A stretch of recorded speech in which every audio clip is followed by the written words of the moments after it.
Une information relayée ces derniers jours via plusieurs canaux fait état de l'existence, au sein du ministère de l'Économie et des Finances, d'un fonds de 37,8 millions de dollars US, 21 milliards de FCFA, qui serait mis à la disposition de certains entrepreneurs, dans le cadre d'un plan de relance des entreprises impactées par la crise financière.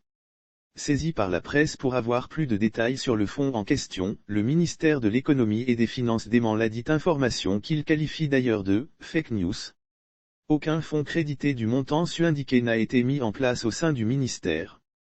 Il est bon de rappeler, à toutes fins utiles, que dans le cadre du plan national de riposte économique, sociale et humanitaire contre la Covid-19, le gouvernement ivoirien a mis en place quatre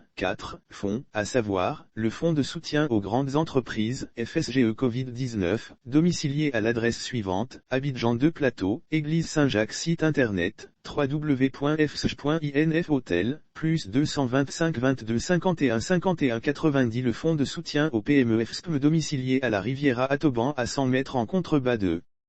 l'espace médical Atoban site internet, www.fspm.agencecipm.citel, plus 225 25 20 0012 28 /2 5 20 00 18 38 le fonds de soutien aux acteurs du secteur informel FASI logé au plateau Bvar-Clausel, immeuble Perignon /, site internet www.fasi.ci le fonds de solidarité et de soutien d'urgence humanitaire FSSH logé à Abidjan Plateau, immeuble Siam 18e étage /, site internet www.fss-covid19.com, explique la tutelle.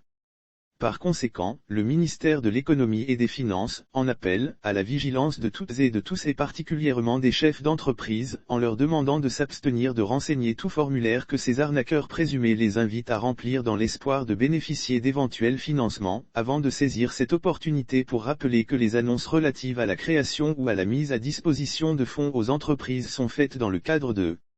cérémonie solennelle par les autorités du ministère et leur publicité à travers des canaux officiels de communication.